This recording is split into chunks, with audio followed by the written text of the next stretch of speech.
I'm Maya, 28 years old, and I just discovered that my sister Emma has been stealing $38,400 from me over 2 years, while I've been faithfully paying her what I thought was market rate rent. But that's not even the worst part. The worst part is finding out she's been using my money to make down payments on investment properties while telling our entire family that I'm too irresponsible to ever own a home. She literally built her real estate empire on my back and everyone believed her lies. Hey everyone. Before we dive into this wild family betrayal story, drop a comment letting me know where you're watching from. I love connecting with viewers worldwide. If you're ready for a revenge tale that'll make your jaw drop, smash that like button and hit subscribe because this family drama gets absolutely insane. Trust me, you'll want to stick around to see how karma finally caught up with my manipulative sister. 2 years ago, I moved back to Seattle after graduate school, drowning in student loans, but finally ready to start my career as a data analyst. Emma, my older sister by 4 years, swooped in like a savior. She owned what she called a duplex investment property in Capitol Hill and offered me the smaller unit at what she claimed was a family discount, $3,200 a month. Maya, honey, you know the rental market here is absolutely brutal, Emma had said, her perfectly manicured nails drumming against her granite countertop. I'm practically losing money at this price, but family comes first. Besides, you need time to get your finances together before you can even think about buying. I was grateful. Genuinely, deeply grateful. The neighborhood was trendy, my commute was reasonable, and most importantly, I felt like Emma was finally treating me like an adult instead of the screw-up little sister who'd bounced between majors and relationships throughout. College. Every month, I dutifully transferred the money. First through Venmo, then later through Zelle, when Emma said it was more professional. She'd send cute little thank you messages with heart emojis, sometimes adding comments like, "Thanks, babe." This really helps with the mortgage. I felt good about contributing to the family investment. But something started feeling off around month 18. I'd begun researching the housing market, seriously thinking about my own future property purchase. Comparable rentals in Capitol Hill were running significantly lower than what I was paying Emma. When I casually mentioned this during our monthly family dinner at Mom's house, Emma's response was swift and cutting. "Maya, you're looking at completely different properties. Trust me, I know real estate. You're getting a steal, and honestly," she paused dramatically, ensuring everyone at the table was listening, "you're nowhere near ready to buy anyway. Your credit score is probably shot from those student loans, and you have zero savings discipline." Mom nodded, sympathetically. Dad made that disapproving clicking sound with his tongue. My younger brother Jake just shrugged, but I caught Emma shooting him a warning look. That night I pulled my credit report. 742. Excellent credit. I'd been aggressively paying down my loans and had actually saved quite a bit while living in Emma's place. Why would she lie about something so easily verifiable? The real discovery came 3 weeks later during what should have been a routine interaction. I was having coffee with my friend Lisa, a real estate agent, when she mentioned seeing Emma at a property investment seminar. "Your sister's really building quite the portfolio," Lisa said casually. I heard her talking about her third property acquisition. Smart woman. She's leveraging rental income beautifully to fund her down payments. My blood went cold. Third property, Emma had always talked about the duplex, like it was her only investment, her big leap into real estate. I'd assumed she was struggling to make ends meet, which is why my rent contribution was so crucial. That evening, I did something I'd never done before. I drove past Emma's duplex and really looked at it. The building was clearly a converted single-family home. There was no separate entrance for my unit, no separate utilities, no indication that this was legally a duplex at all. I was living in Emma's house, in what used to be the basement and converted garage. She'd installed a kitchenette and called it a rental unit, but there were no permits, no legal separation, nothing that would make this a legitimate rental property. The next day, I called the King County Assessor's Office. Public records are beautiful things when you know how to access them.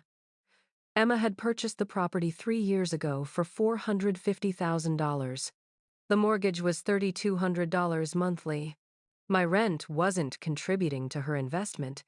It was paying her entire mortgage while she lived above me for free. But I needed more information.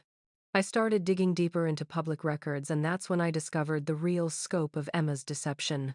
Over the past 18 months, she'd purchased 2 additional properties: a condo in Ballard for $375,000 and a townhouse in Fremont for $420,000. The down payment for the Ballard condo, $37,000, almost exactly 1 year of my rent payments. The Fremont townhouse down payment, $42,000, suspiciously close to 14 months of my contributions. I sat in my car outside the Ballard property, staring at the building that my money had helped purchase, feeling physically sick. Emma hadn't just been overcharging me for rent. She'd been systematically using my payments to fund her real estate empire while simultaneously undermining my confidence in my own financial capability. The cruelest part was how she'd positioned herself as the generous older sister doing me a favor, while our parents praised her business acumen and questioned my responsibility. Every family gathering included subtle digs about my inability to commit to homeownership and praise for Emma's incredible investment instincts. That night, I screenshot every Zelle transaction, downloaded my bank statements, and started a detailed spreadsheet. $3,200 times 24 months equals $76,800. But I'd been living there for only 23 months, so the actual total was $73,600. Market rate for my actual living situation. A converted basement with shared utilities would have been maybe $1,800 monthly.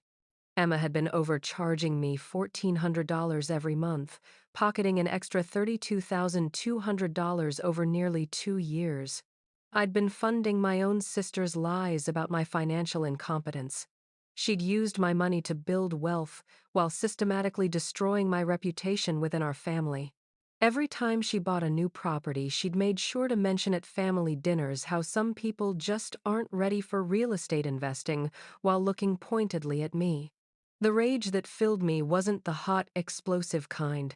It was cold, calculating, and absolutely focused. Emma had played a long game with my money and my reputation. It was time for me to play an even longer one. The morning after my discovery, I woke up with crystal clear purpose. Emma had spent 2 years carefully constructing a narrative about my financial incompetence while systematically stealing from me. She'd turned our family into unwitting accomplices in her gaslighting. This wasn't just theft, it was psychological warfare. I called in sick to work, something I'd never done for personal reasons, and spent the day researching. Not just real estate law, but Emma's entire financial situation. If she was willing to scam her own sister, what else was she hiding? First, stop the Washington State Department of Revenue. Property tax records are public, and Emma's payment history told an interesting story. She'd been late on property taxes for all 3 properties multiple times, despite collecting thousands in rental income from legitimate tenants in the Ballard and Fremont properties. Second revelation, Emma's rental license situation. In Seattle, you need permits for rental properties. Her Ballard and Fremont places were properly licensed. The house where I lived, no rental permit on file. She was operating an illegal rental unit and had been collecting money from me for something that technically shouldn't exist. I scheduled a consultation with a tenant rights attorney for the following week, but I knew legal action would be my last resort. Emma had always been the golden child, the successful one, the family mediator. If I went straight to lawyers, she'd spin it as desperate little sister Maya trying to destroy the family over petty money disputes. No, I needed to be smarter than that. I needed Emma to destroy herself. That evening, I did something that felt both natural and calculated. I started being the perfect sister. When Emma texted asking if I wanted to grab dinner, I responded enthusiastically. When she mentioned being stressed about property management challenges, I offered sympathy and support. During dinner, I listened carefully as Emma complained about her tenants in Ballard causing minor property damage and the Fremont tenant being demanding about repairs.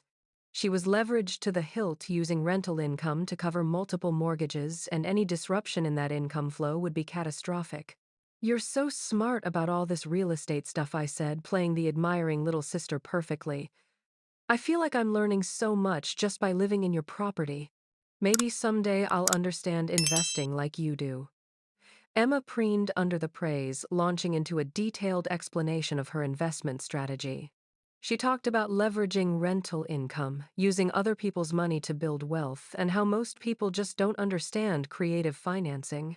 Other people's money. She actually said that phrase while describing how she'd built her portfolio using my rent payments. Over the next 2 weeks, I gathered more information while maintaining my facade of sisterly admiration. I learned that Emma had been telling her investment friends that she was helping her irresponsible sister learn financial discipline by charging me market rate rent. She'd positioned herself as doing me a favor while simultaneously bragging about her passive income stream. The most infuriating discovery came during a casual conversation with Jake, my younger brother.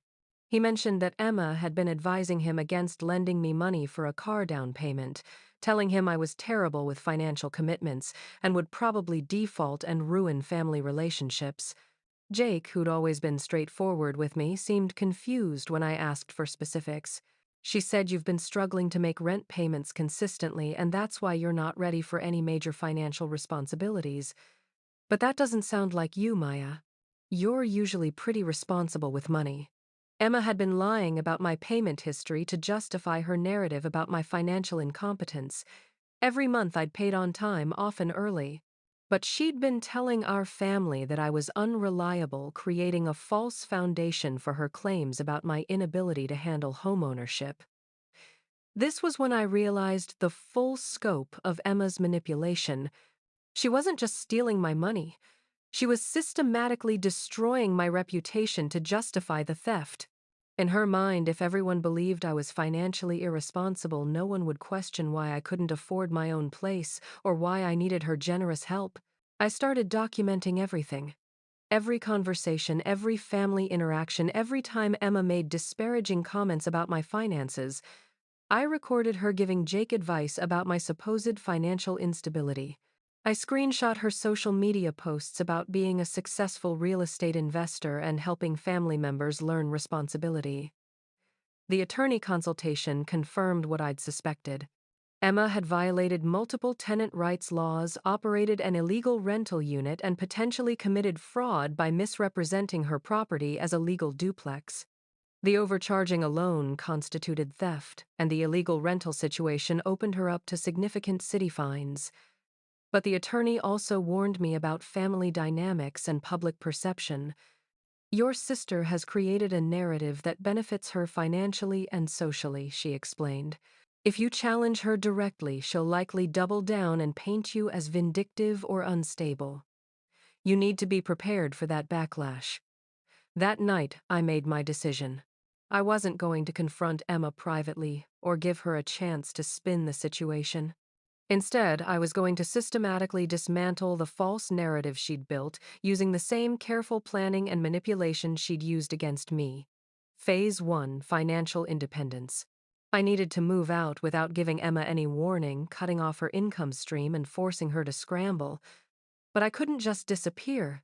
That would support her narrative about my instability. Phase 2: Evidence gathering.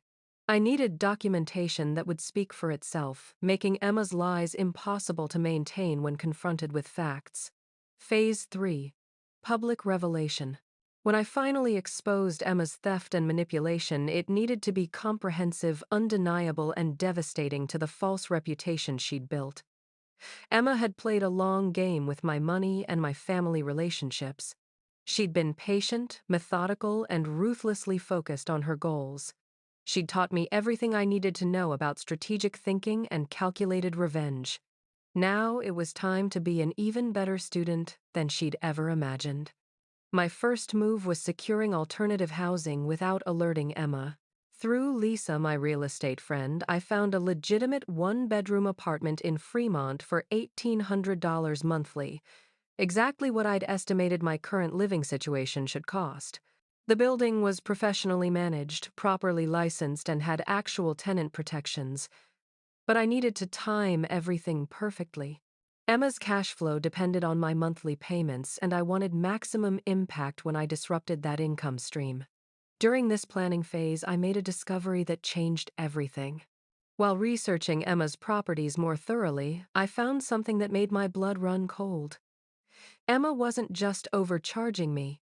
She was also collecting rent from another tenant in the house. I'd noticed a woman occasionally coming and going from what I'd assumed was just Emma's home office space.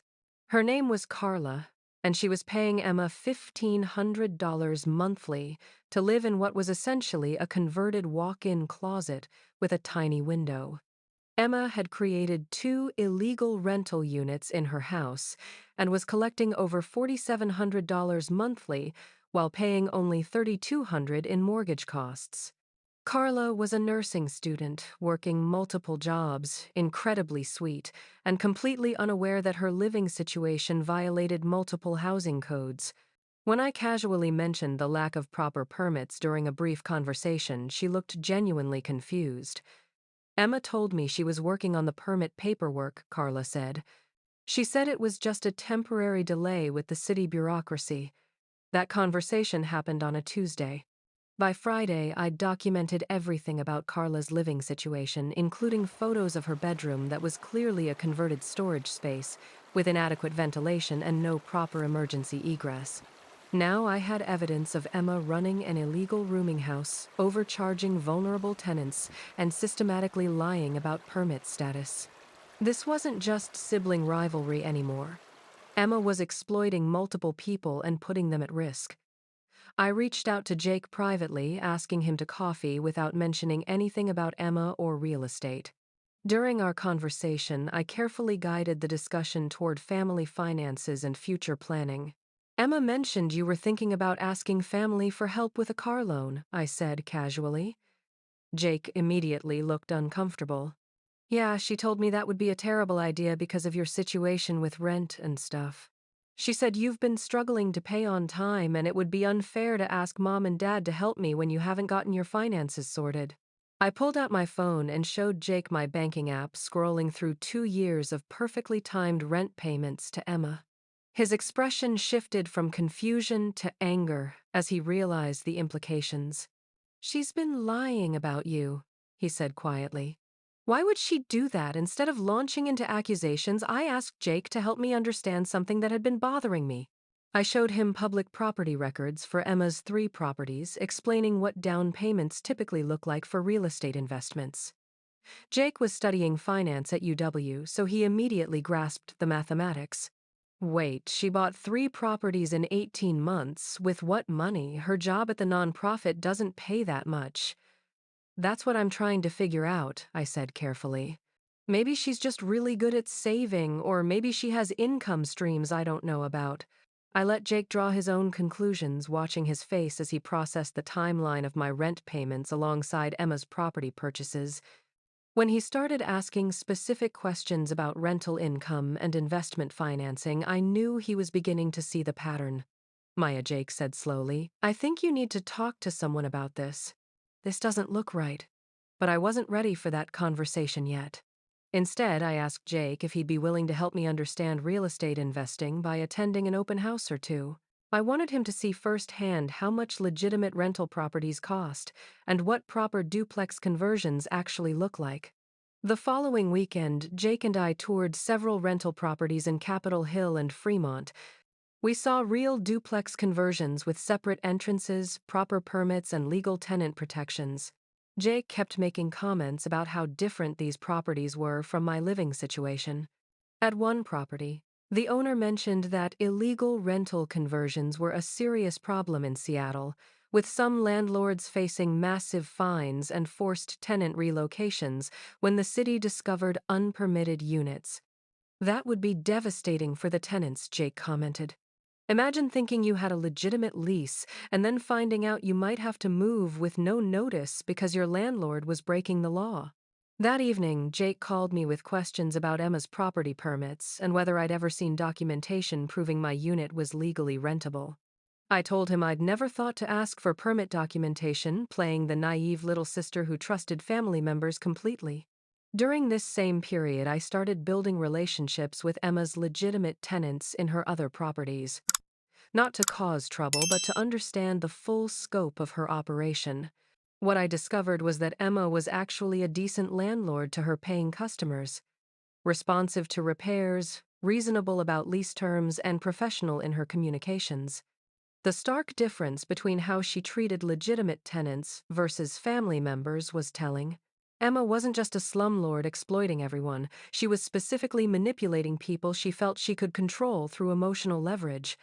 Her Ballard tenant Marcus mentioned that Emma had told him she was an experienced property manager with multiple units. Her Fremont tenant Sarah said Emma had positioned herself as a successful investor looking to expand her portfolio. Emma was presenting different personas to different people, carefully crafting her image based on what each relationship could provide. To her legitimate tenants, she was the competent businesswoman. To her family, she was the generous sister helping her irresponsible sibling. To her investment contacts, she was the savvy entrepreneur building wealth through creative financing. But I was starting to see the real Emma. Someone willing to exploit family relationships for financial gain while maintaining a public image as successful and generous. The most crucial alliance I built during this period was with Carla, my fellow victim in Emma's illegal rental scheme. I didn't reveal my suspicions about Emma's manipulation immediately. Instead, I focused on practical concerns about our living situation. Have you ever thought about what would happen if there was an emergency and we needed to evacuate quickly? I asked during one of our casual conversations. Carla admitted she'd worried about the lack of proper exits in her space but had trusted Emma's assurances about safety compliance. Maybe we should both ask Emma for copies of the rental permits and safety inspections, I suggested, just for our own peace of mind and insurance purposes. When Carla agreed to this reasonable request, I knew I'd found someone who would naturally discover Emma's deceptions through her own investigation rather than through my accusations. The pieces were falling into place. Soon Emma would face questions from multiple directions, and her carefully constructed lies would become impossible to maintain. Is this building up nicely for you? The strategy Maya is developing feels very authentic to how someone would actually handle this situation. Methodically gathering evidence and allies before making any direct moves. The perfect moment arrived 3 weeks later, when Emma announced she was hosting a family dinner to celebrate her real estate success milestone. Apparently, she'd just closed on a fourth property and wanted everyone to see how her investments were performing. I spent the week before this dinner preparing my evidence presentation. Not a vindictive attack, but a clear factual documentation of everything I'd discovered. Screenshots of payments, property records, permit documentation, rental law violations, and a detailed timeline showing how my money had funded her property purchases. The dinner was at Mom and Dad's house with Jake, Emma's boyfriend Derek, and surprisingly, Emma had invited Carla as well. I wanted everyone to meet my wonderful tenant, Emma announced. Carla's been such a perfect renter, and I thought it would be nice for her to feel like part of our family. I watched Emma perform her generous landlord persona, describing how she'd created affordable housing options for working students and helped young professionals get established in Seattle. She talked about Carla like a charity case she was helping, while Carla sat there looking uncomfortable with the attention. Maya's been such a great tenant too, Emma continued, reaching over to squeeze my hand. Living with family can be tricky, but we've made it work beautifully. Though I think it's time for Maya to start thinking about her own place soon, right, honey? You've learned so much about financial responsibility this year. That was my opening. Actually, Emma, I've been doing a lot of research about homeownership lately, I said, pulling out my folder. And I discovered some really interesting things about rental markets and property investment that I thought the whole family would find fascinating. Emma's smile flickered slightly, but she maintained her composure. Oh, Maya's been getting interested in real estate. It's so cute watching her try to understand the market. Well, I started by looking at rental prices for similar properties to yours. I continued spreading out printed comparisons on the dining table. I found that comparable basement units in Capitol Hill typically rent for around $1,800 to $2,000 monthly. I was curious why my rent was so much higher. The room went quiet. Emma's face was still smiling, but her eyes had gone cold. Maya, honey, you're comparing completely different property types. My duplex is much nicer than those basic rentals. That's what I thought too, I said, pulling out the permit documentation. So I contacted the city to understand what makes a property legally rentable as a duplex. Turns out there's no duplex permit on file for your address, Emma. According to King County records, it's registered as a single-family residence. Dad leaned forward to look at the documents. Mom's expression shifted from confused to concerned. Derek was staring at Emma with a look I'd never seen before. There must be some paperwork error, Emma said quickly. I have all the proper documentation at home. I'm sure you do, I said gently. But I also found something else interesting. I spread out the property purchase records for all 3 of Emma's properties with the down payment amounts clearly highlighted. The timeline of your property purchases is really impressive, Emma.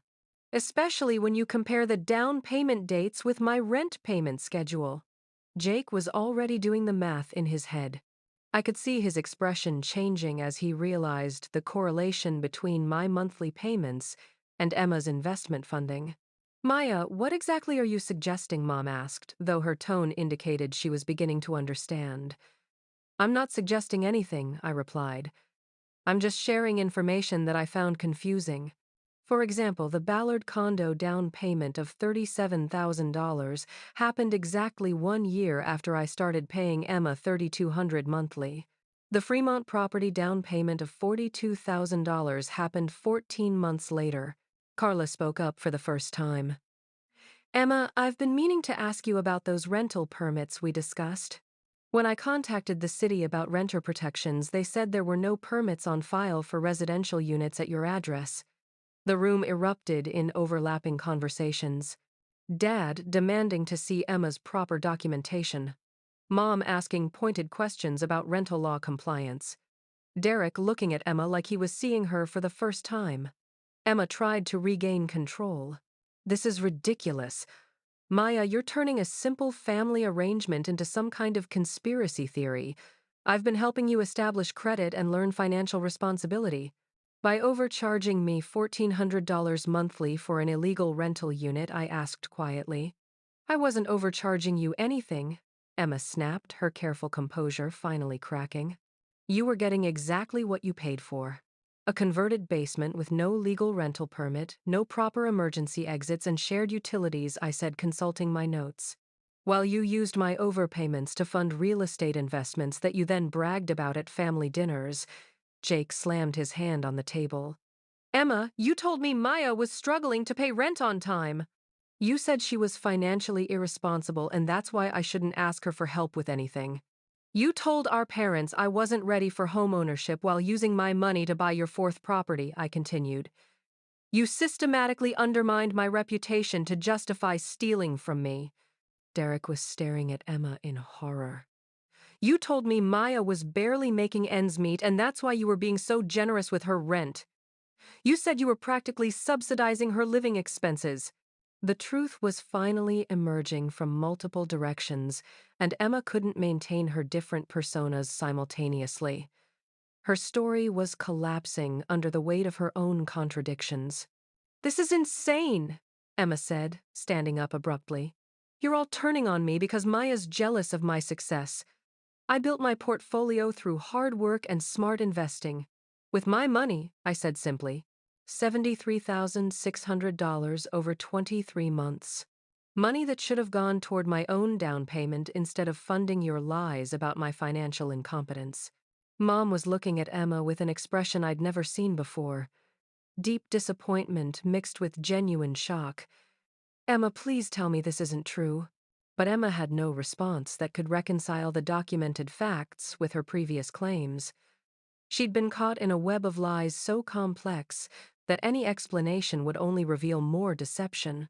The golden child facade was finally crumbling, and everyone could see the calculating manipulator underneath. Emma's first instinct was to blame me for destroying the family with my vindictive accusations. She tried to position herself as the victim of an ungrateful sister who was twisting innocent business arrangements into something malicious. "I can't believe you do this to me, Maya," she said, tears streaming down her face. "After everything I've done for you, you're trying to ruin my reputation over money." But the evidence was too comprehensive, and Emma's different stories to different people had created contradictions she couldn't explain. Away. Derek was the first to speak. "Emma, you told me Maya was barely scraping by. You said you were losing money by charging her below market rates. That was completely false. You don't understand the complexity of property management," Emma tried, but Derek cut her off. "I understand lying," he said coldly. "What I don't understand is why you'd lie to me about your own sister's financial situation while stealing from her." Dad was methodically reviewing the property records and payment documentation. As a retired accountant, he could see the financial manipulation clearly. "Emma, these numbers don't lie. You've been using Maya's overpayments to fund your investments while telling us she was irresponsible with money." "It's not that simple," Emma protested. "Maya needed structure and discipline. I was helping her learn." "By stealing from her," Jake interrupted. "You told me not to lend Maya money for a car because she couldn't handle financial responsibilities. Meanwhile, she was literally funding your real estate empire." Mom was the most devastating in her quiet disappointment. "Emma, how could you lie to us about Maya like that? We've spent 2 years worrying about her finances when she was actually being victimized by her own sister." The conversation continued for 3 hours, with Emma trying various defense strategies. She attempted to minimize the overcharging by calling it market rate adjustments. She tried to reframe her use of my money as family investment collaboration. She even suggested that I was retroactively trying to change our agreed-upon arrangement. But Carla's presence destroyed Emma's final defense. When Emma tried to claim that she'd never misrepresented the legal status of the rental units, Carla quietly mentioned Emma's promises about permit paperwork and safety compliance. "You told me the permits were just delayed by city bureaucracy," Carla said. "You said everything was legal and above board. If that wasn't true, I need to know immediately because I can't afford to lose my housing if the city shuts down illegal rentals." Emma's face went pale. She'd forgotten that her exploitation of me was just part of a larger pattern of deceptive practices. Derek announced he was leaving and needed time to process this information. His relationship with Emma was clearly over, and everyone could see it. Jake was furious about the lies Emma had told him about my reliability. "I almost didn't ask Maya to be my emergency contact for college stuff because you said she was flaky with commitments. I could have damaged my relationship with my sister because of your lies." But the most devastating blow came from Mom. "Emma, your father and I have been proud of your business success and worried about Maya's financial struggles. We made decisions about family support based on information that was completely false. You manipulated all of us." As the evening wound down, Emma made increasingly desperate attempts to salvage the situation. She offered to adjust my rent going forward. She promised to help me find my own place. She even suggested we could work together on a real estate investment. Every offer revealed her continued inability to understand the scope of her betrayal. She was still trying to maintain control and manage the narrative even as her lies crumbled around her. The final blow came when Dad asked the practical question that Emma had been dreading. "What happens now with the illegal rental situation? Maya and Carla can't continue living in unpermitted units." Emma had no answer because she'd never planned for the possibility of being exposed. Her entire scheme depended on maintaining multiple deceptions indefinitely, and she had no contingency plan for the truth emerging. That night, after Emma left in tears and everyone else went home in shock, I felt surprisingly empty. I'd expected satisfaction from exposing her lies, but mostly I felt sad about the destruction of relationships that had apparently been built on deception anyway. Carla and I talked until late that evening about our immediate housing needs. We both needed to move quickly to avoid potential legal complications from living in unpermitted units. The irony wasn't lost on either of us that Emma's victims now had to scramble to find housing while she dealt with the consequences of her illegal rental operation. Over the next week, the full extent of Emma's financial precariousness became clear. Derek had been contributing to her monthly expenses, believing she was struggling to maintain her generous arrangement with me.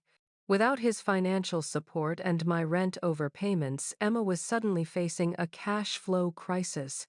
Her 4 properties were leveraged to the maximum, with rental income from legitimate tenants barely covering the mortgage payments. The extra $1,400 monthly she'd been stealing from me was apparently the margin that kept her entire investment portfolio afloat.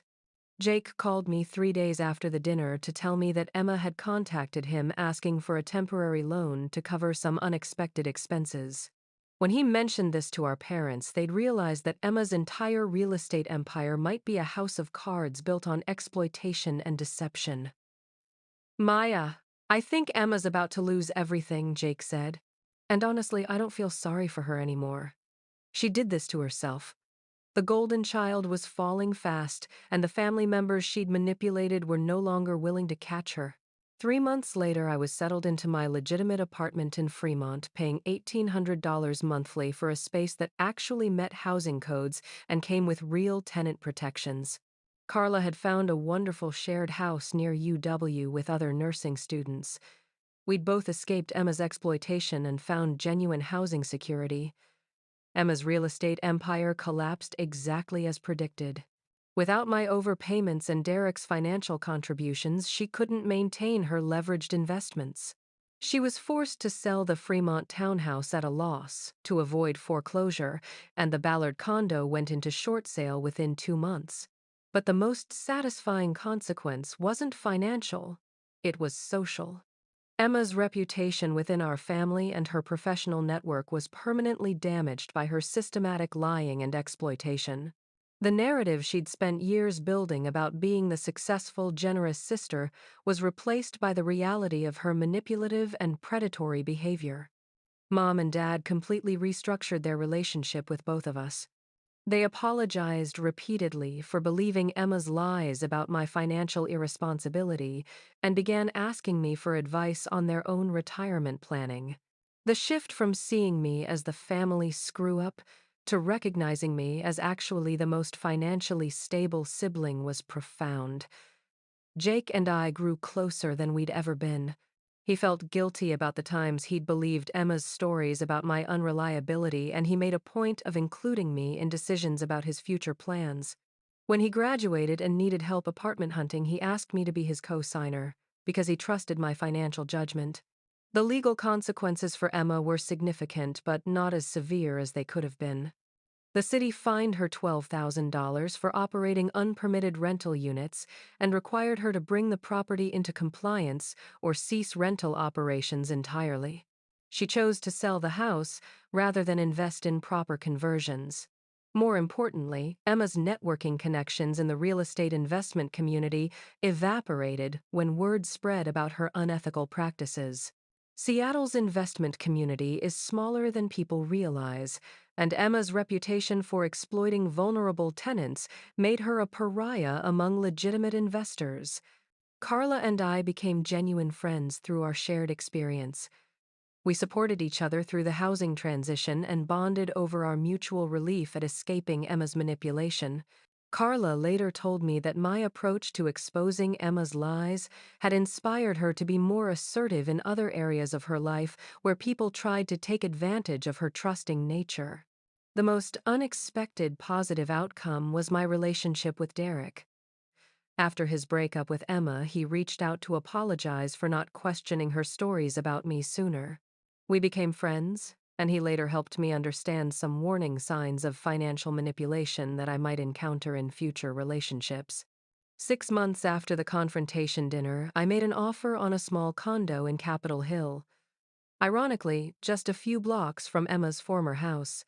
My down payment was exactly $37,000, almost exactly what Emma had stolen from me in overpayments. The symbolism wasn't lost on anyone in my family. Emma and I haven't spoken since that dinner. She moved to Portland supposedly for a fresh start, though Jake mentioned that she was working in customer service rather than anything related to real estate. Her dreams of building wealth through property investment died when her exploitation was exposed. I don't hate Emma anymore.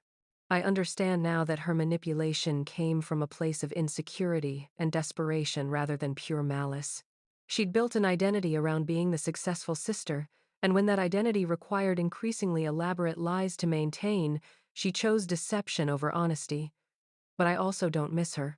The relief of not having to navigate her constant manipulation and gaslighting has been transformative. I'd spent years questioning my own financial judgment because Emma needed me to believe I was incompetent. Living without that psychological pressure has allowed me to trust my instincts and make decisions based on facts rather than her distorted narratives. The family dynamics have permanently shifted in ways that are mostly positive. Our holiday gatherings are smaller but more genuine. Conversations about money and success are more honest and less competitive. Jake feels comfortable asking for advice without worrying about Emma's interference and judgment. Mom and Dad learned important lessons about the dangers of taking one person's word about family dynamics without verification. They now make sure to maintain independent relationships with each of their children, rather than allowing one sibling to control the narrative about the others. Looking back, I'm grateful for the experience, despite the financial and emotional costs. Emma's betrayal taught me crucial lessons about recognizing manipulation, trusting my instincts, and the importance of documenting important agreements even with family members. I'm more confident in my ability to handle complex situations and advocate for myself effectively. Most importantly, I learned that family loyalty should be mutual and based on genuine care rather than exploitation disguised as generosity. Emma taught me that blood relationships don't automatically deserve trust or protection when they involve systematic harm. My new life is quieter but infinitely more peaceful. I wake up in my own home, make payments toward my own equity, and build relationships based on honesty rather than manipulation. Emma may have stolen money from me, but ultimately she gave me something more valuable: the knowledge that I'm stronger and smarter than I ever realized. The justice I found wasn't just about getting revenge or seeing Emma suffer consequences. It was about reclaiming my narrative, rebuilding genuine relationships with family members, and creating a life based on truth rather than lies. Sometimes karma isn't dramatic or immediate. Sometimes it's just the quiet satisfaction of watching someone's house of cards collapse under the weight of their own deceptions while you build something real and lasting from the pieces they tried to steal.